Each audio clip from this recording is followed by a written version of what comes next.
हरिओम। पहले अध्याय का चौथा, पांचवा, छठा तीनों श्लोक सुन लेंगे। अत्र सुरा महेश्वासा भीमार्जुन समायुधि युयुधानो विराटश्च द्रौपदश्च महारथ दृष्टकेतुश्चैकितान् काशीराजश्च वीर्यवान् पुरुजित् कुन्ती भोजश्च सेव्यश्च नरपुङ्गव युधामन्योश्च विक्रान्ता उत्तमोजाश्च वीर्यवान् सौभद्रो द्रौपद्याश्च सर्व एव महारथा।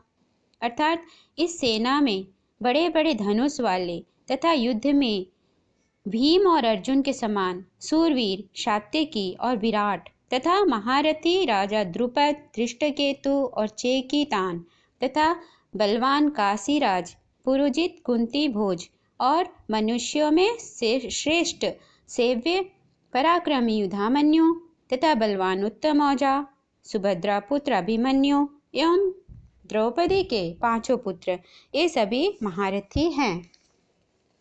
धृष्टकेतु पिछले श्लोक में द्रुपद का वर्णन कर चुकी हूँ। चौथा महारथी धृष्टकेतु है। 18 महारथियों की बात बता रही थी। तो यहाँ धृष्टकेतु कौन है? चेदी देश के राजा शिशुपाल के पुत्र थे। आध्यात्मिक अर्थ यह कहता है कि धृष्टकेतु जिसके पिता शिशुपाल को श्री कृष्ण ने उसके 101 गाली देने पर सुदर्शन चक्र छोड़कर शिशुपाल का वध किया था। फिर भी धृष्टकेतु आज श्री कृष्ण के ही पक्ष में युद्ध कर रहे हैं। क्यों? क्योंकि शिशुपाल बुराई का प्रतीक था। तो कहने का तात्पर्य है कि बुराई में से भी अच्छाई प्रकट होती है। मानो कुसंस्कार या बुराइयां होते हुए भी जो उसका प्रतिरोध करते हुए प्रकट होती है वह अच्छाई है। उत्पन्न भले झूठा दुराचारी से हुआ हो, लेकिन अब वह सत्य के पक्ष में आ खड़ा हुआ है। जब जब हम हिंसक हो जाते हैं तो हमें रोकने वाली जो शक्ति है उसे धृष्टकेतु कहते हैं। अष्टांग योग के नियमों में से यम का प्रतीक है धृष्टकेतु। और 5वें महारथी हैं चेकितान। चेकितान कौन है? वृष्णिवंशीय यादव थे। चेकितान प्रतीक हैं आध्यात्मिक स्मृतियों का। जब आपको सांसारिक बातें याद न रहे, केवल सत्संग की सालों पुरानी बातें भी याद रहे, तो समझना चेकितान के गुण फलीभूत हो गए। छोटे मोटे लड़ाई झगड़े और मनमुटाव याद न रहकर केवल आप सत्संग में ही रुचि लेते हों तो चेकितान, चेकित जमा तान, चेकितान मतलब चेकित का अर्थ है त्वरित, तुरंत, एवं तान का अर्थ है शब्द। जब हम ध्यान में शून्य में प्रवेश करते हैं तुरंत ही दिव्य ध्वनि सुनाई पड़ने लगती है। हम इस दिव्यता में सो जाते हैं, खो जाते हैं बिल्कुल, जिससे हमको दिव्य शांति की प्राप्ति होती है। इस ध्यान से हमारी आध्यात्मिक स्मृति या स्मरण शक्ति बढ़ती है। 6वें महारथी हैं काशीराज। काशीराज किसका प्रतीक है? हमारी प्रौढ़मति का प्रतीक है। वैसे तो ये काशी के राजा थे। हमारी बुद्धि जब समझदार हो जाती है, इतना भोगा, इतना जीवन में इतना कमाया, अब बुढ़ापे में सब व्यर्थ लगता है। लेकिन यह तो उम्र से प्रौढ़ हुए हैं। ऐसे जो जिसका चिंतन है वे तो उम्र से प्रौढ़ हैं, किंतु जब उम्र कम हो और व्यर्थता का बोध हो जाए, क्या इतना हाय हाय करना, इच्छाओं कामनाओं के पीछे भागना, ऐसे लगे तब समझिए आपकी मति प्रौढ़ हो गई है। काशीराज के गुण आ गए हैं हमारे में।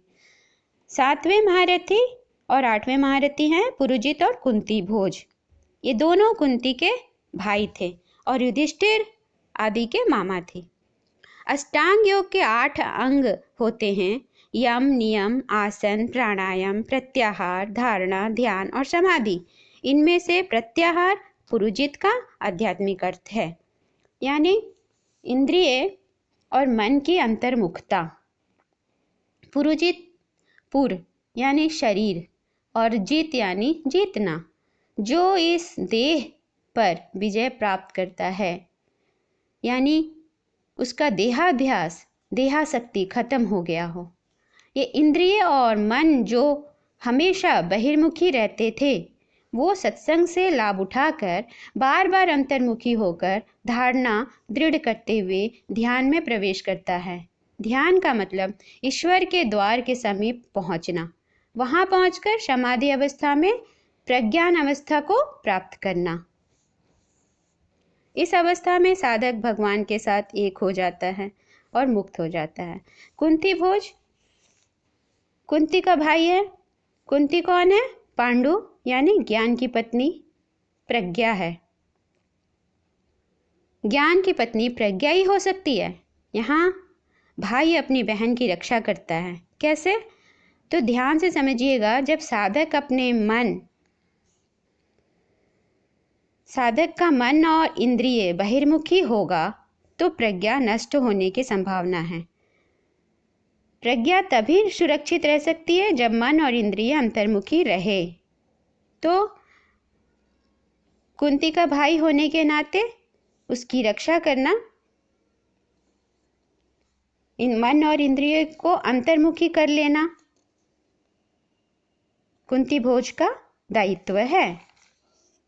प्रज्ञा एक बार जन्म लेने के बाद साधक को सावधानी रखने की आवश्यकता है। यह प्रज्ञा मन और इंद्रियों को अंतर्मुखी कर रही है या नहीं। अभी भी मन बाहर भटक रहा है विषयों में, या भूत और भविष्य में मन भागता रहता है। अगर ये भागता है तो मंद प्रज्ञा है। इस मंद प्रज्ञा को तीव्र प्रज्ञा में तभी ला सकते हैं जब मन अंतर्मुखी होगा, और जब मन अंतर्मुखी होगा तभी हमारी शारीरिक और मानसिक स्थिरता बनेगी। तभी अष्टांग योग का यम नियम आसन वाला आसन सिद्ध होगा। समझना चाहिए हमें, कुंती भोज आसन का प्रतीक है। यह सभी गुण हमारे में होना चाहिए। अब 9वें महारथी सैव्य हैं। सैव्य कौन है? सैव्य धर्मराज युधिष्ठिर के ससुर थे। इनकी बेटी देविका का विवाह युधिष्ठिर से हुआ था। सभी पांडवों के द्रौपदी के अलावा एक एक और रानियां थीं।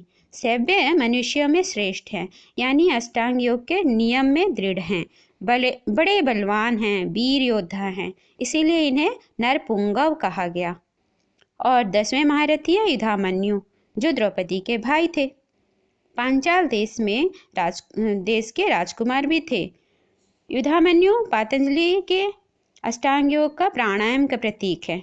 सबसे पहला पड़ाव श्वासों को आते जाते देखना होता है, क्योंकि जो बाहर जा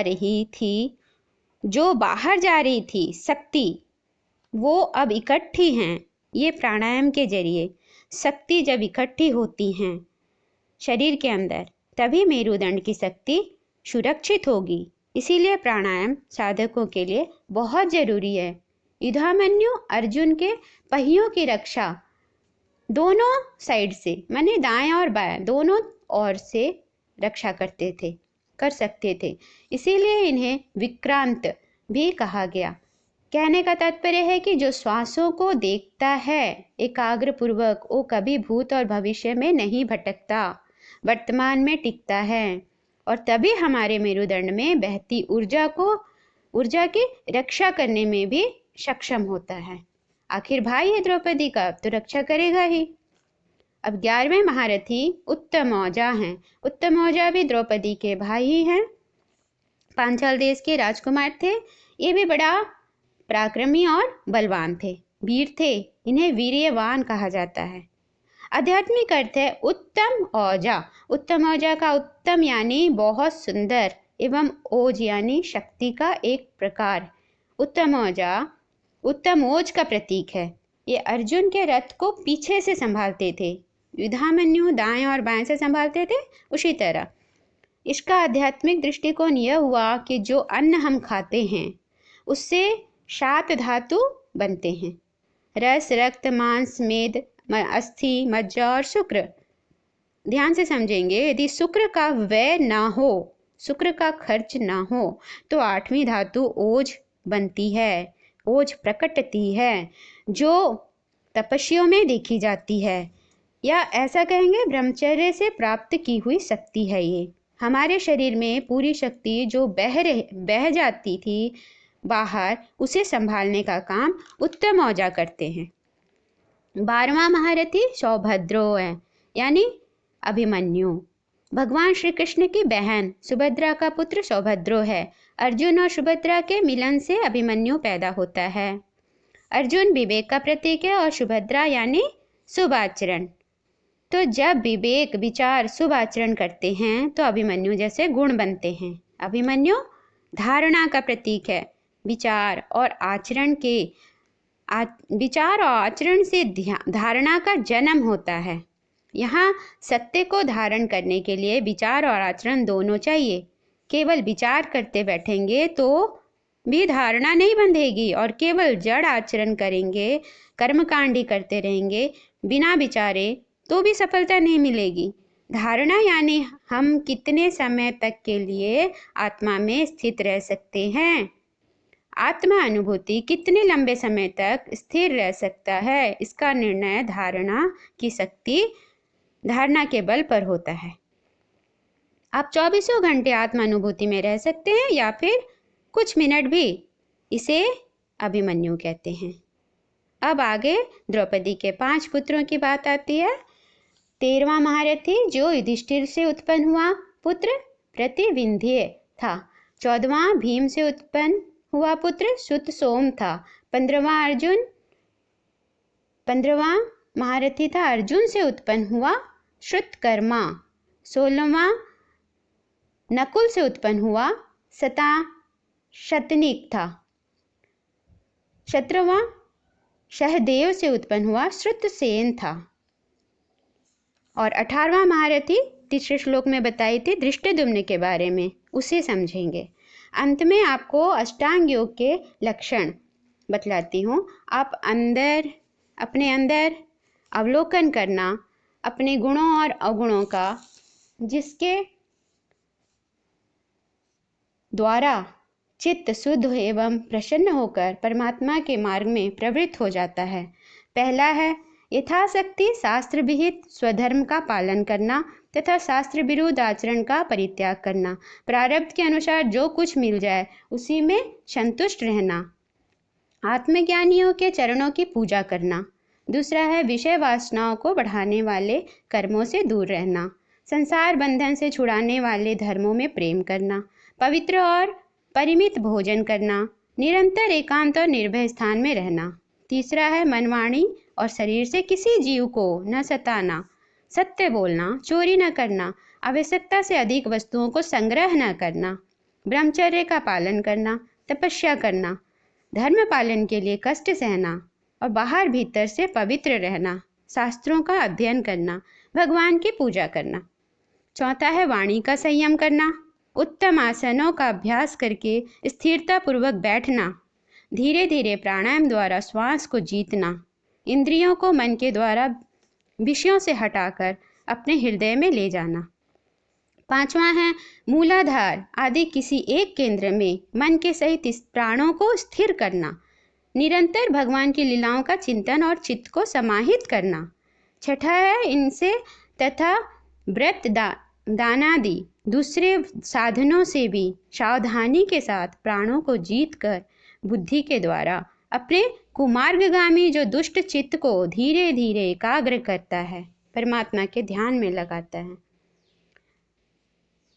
पहले आसन को जीते, फिर प्राणायाम के अभ्यास के लिए पवित्र देश में कुछ मृग चर्म आदि के से युक्त आसन बिछावे, फिर उसके बाद शरीर को सीधा और स्थिर रखते हुए सुखपूर्वक बैठकर अभ्यास करे।